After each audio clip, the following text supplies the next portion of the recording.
We're still working on with the coroner's office on notifications of the victims' families, so we're not releasing specific identifying information of the victims.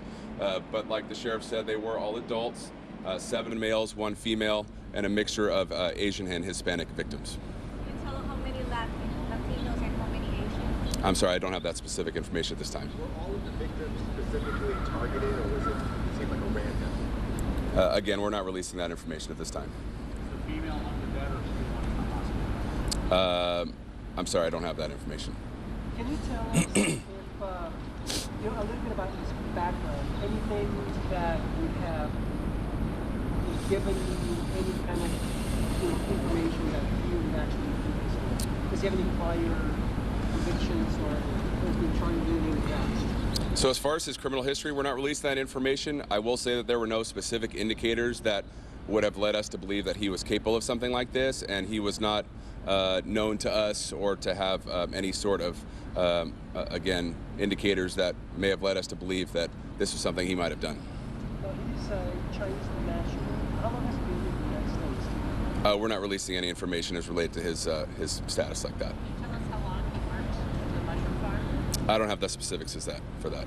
I'm sorry this question's already been asked, but did the suspect say why he drove to the sheriff's substation, why he apparently took himself in? We're not releasing that information at this time.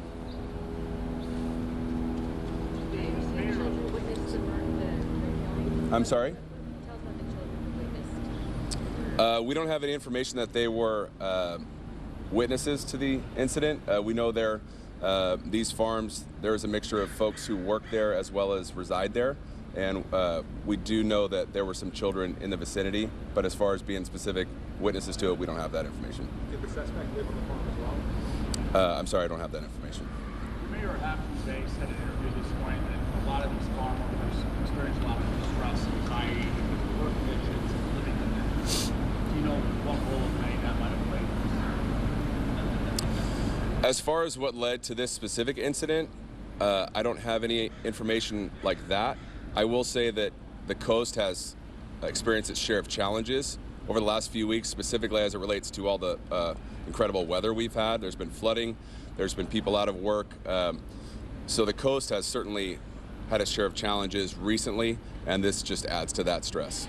Have you been able to do a search for his home at all? Have you found any other weapons at his home? I'm sorry, we're not releasing that information right now. So I'll take maybe a couple more questions. Were all the victims workers? I don't have that information for you right now, I'm sorry.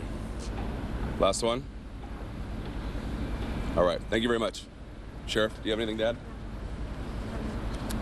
As we gain more developments, we will be apprising you of the information. Again, I just wanted to give my condolences to the victims, the families, the coworkers, and the coastal community who is suffering gravely. And we'll be working together as a county to heal. Thank you.